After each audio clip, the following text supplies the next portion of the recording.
I want you to imagine this very carefully because what I am about to tell you is not just a story, it is a warning. There is a place that should not exist, a room that does not appear on any map, a room that waits. People do not find this room, the room finds them. The first rule is simple. If you ever hear your name being whispered when you are alone, do not answer. Because once you answer, the room remembers you. It was past midnight when Daniel heard it for the first time. He was lying in his bed, scrolling on his phone, half asleep. The lights were off. The house was silent. Then he heard a voice. Daniel. It was soft, slow, close. He froze. The voice did not come from his phone. It did not come from outside. It came from inside the room. He sat up and looked around. Nothing was there. He laughed nervously and told himself it was just his imagination. People hear things when they are tired. That is what he believed. He lay back down. Again, the voice came. Daniel, open the door. This time, it was closer, as if someone was standing right beside his bed.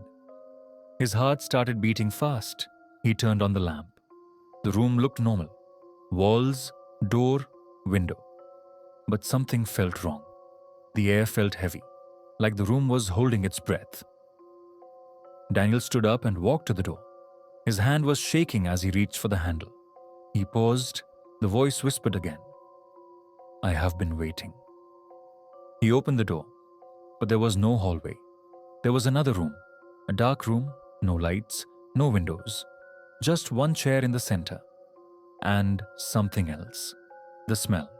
It smelled old, like dust, like damp walls, like something that had been locked away for a very long time. Daniel wanted to scream, but no sound came out. The door behind him closed by itself, slowly. The darkness moved. From the corners of the room, shadows began to stretch. They did not behave like normal shadows, they crawled. The voice spoke again. Sit. The chair creaked as if someone invisible had just stood up from it. Daniel backed away. I don't belong here, he said. The room replied. You already came. The shadows started forming shapes, arms, hands, faces without eyes. Daniel ran to the door and pulled the handle. It did not move. The walls began to change, names appeared on them, carved deeply. Hundreds of names. Some were scratched, some were burned, some were written in what looked like dried blood. He found his name, fresh, still dripping. The voice whispered close to his ear. Everyone leaves something behind. The shadows grabbed him. They were cold, so cold that his skin burned. Images flooded his mind. People screaming, people begging, people sitting on the chair, one by one. Their faces empty, their eyes hollow. Daniel felt something pulling from inside him. Memories, fear, his voice. He tried to scream again. Nothing. The room was taking his name. That is how the room survives. It feeds on identity, on fear, on acknowledgement. When Daniel woke up, he was back in his bed. Morning light filled the room.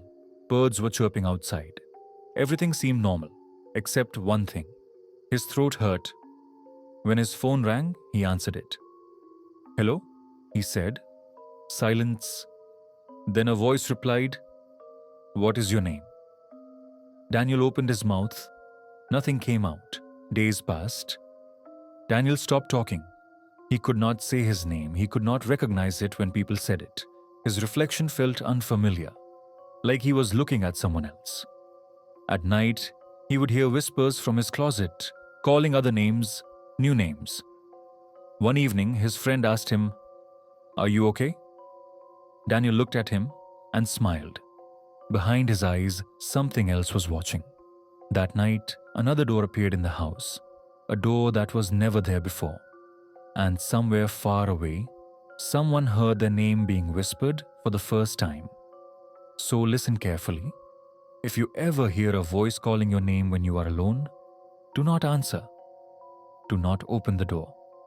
Because the room is patient and now it knows you are listening.